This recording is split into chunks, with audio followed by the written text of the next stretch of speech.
Écoute, peut-être qu'il reste des personnes sur cette planète qui ne connaissent pas Nicolas, guitariste du groupe Kyo. Et Benoît, chanteur émérite de l'orchestre Kyo. Ce soir, je m'aide de mon époque. Je remplis des pages, ce soir, je noircis des blocs. Et si on se croise, il faudra baisser les stores. S'éclater les cordes vocales, s'aimer, c'est du sport. J'aurais aimé qu'on se revoie avant, ce qui aurait signifié que nous aurions été plus rapides pour sortir un nouvel album. Malheureusement, effectivement, ça fait déjà 4 ans. On a essayé de faire plus court, mais on n'y arrive pas. Je crois que c'est le temps à compresser pour faire un album de Kyo. On pourrait faire plus court, mais Il serait moins bon. il serait de moins bonne qualité. Où il y aurait que la moitié des Il y titres. aurait que la moitié des titres. C'est un concept qui est venu après coup.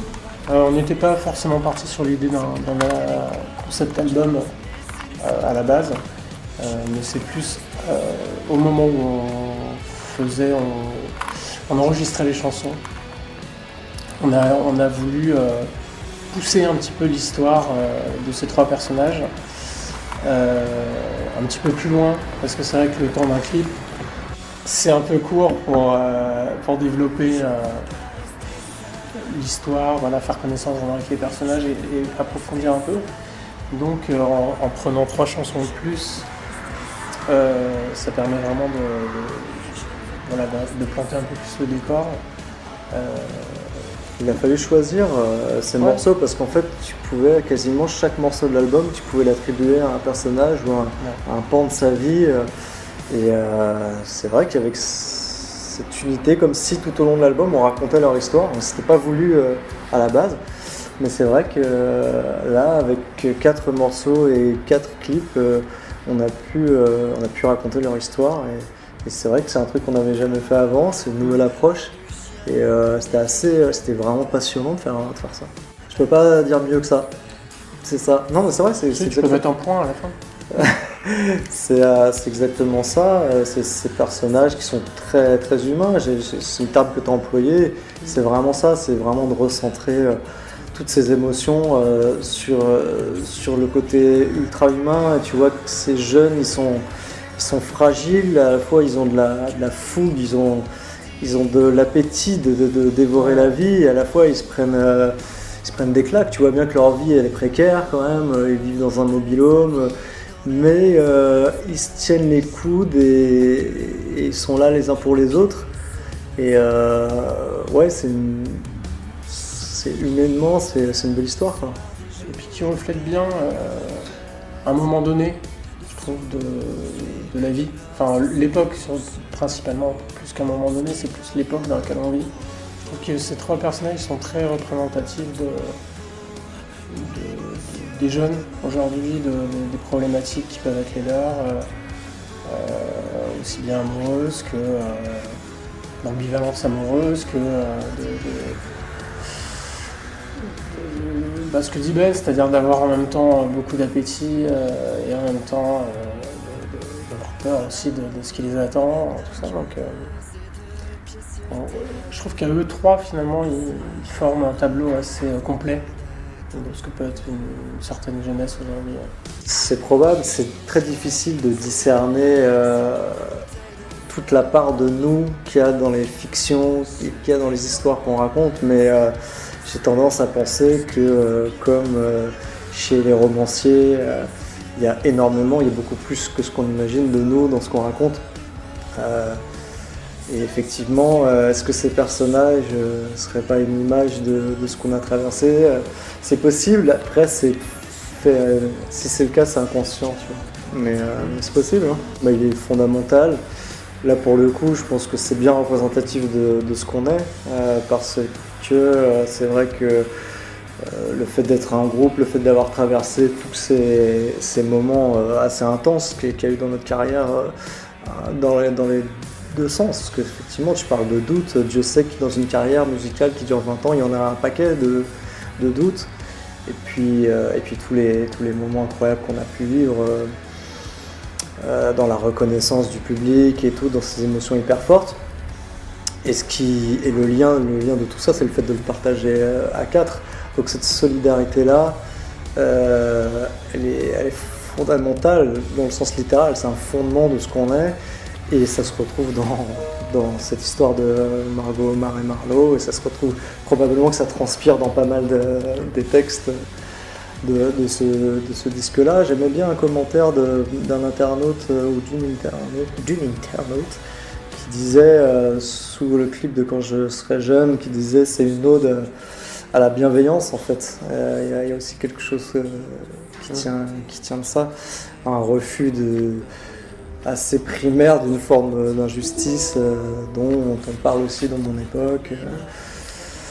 Mais ouais, j'aime bien que l'idée de solidarité et d'entraide soit au cœur de ce qu'on écrit. Ce sera mieux avant. Ce sera mieux avant. La fin du commencement. Ce sera mieux avant.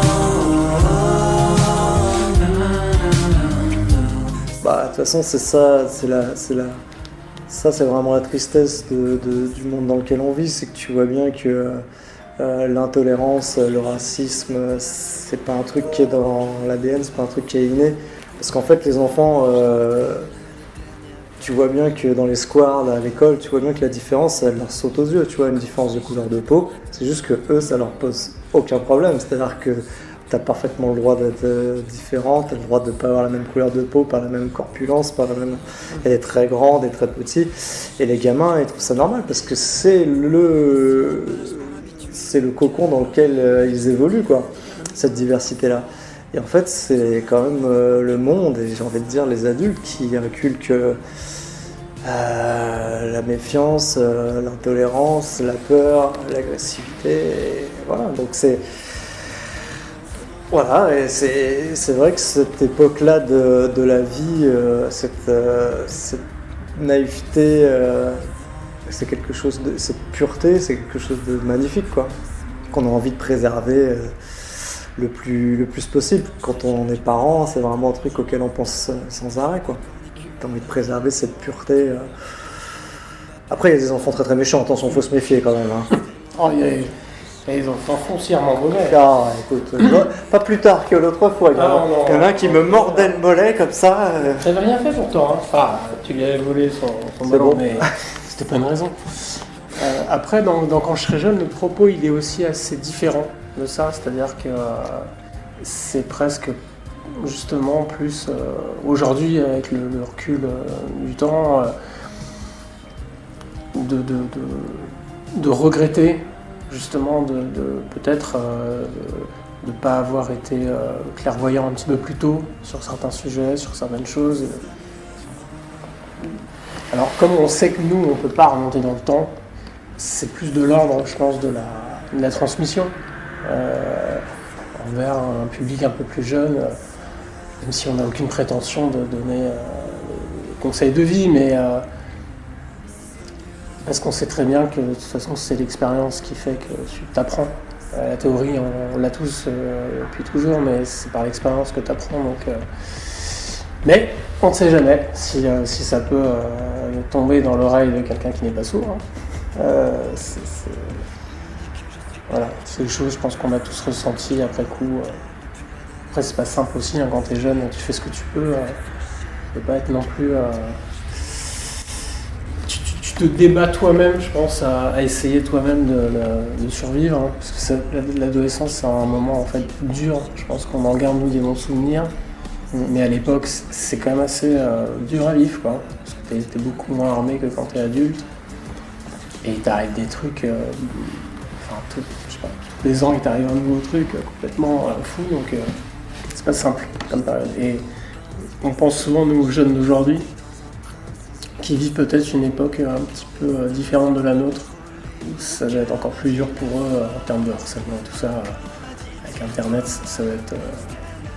ils doivent être bien sollicités, quoi. Les réseaux sociaux. J'ai dit quoi? Non, Internet, non, je resserrais.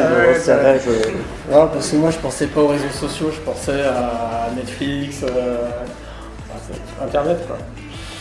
Non, bien sûr, les réseaux sociaux, ouais. On part fin février, le 24. Ah, j'ai pas regardé le.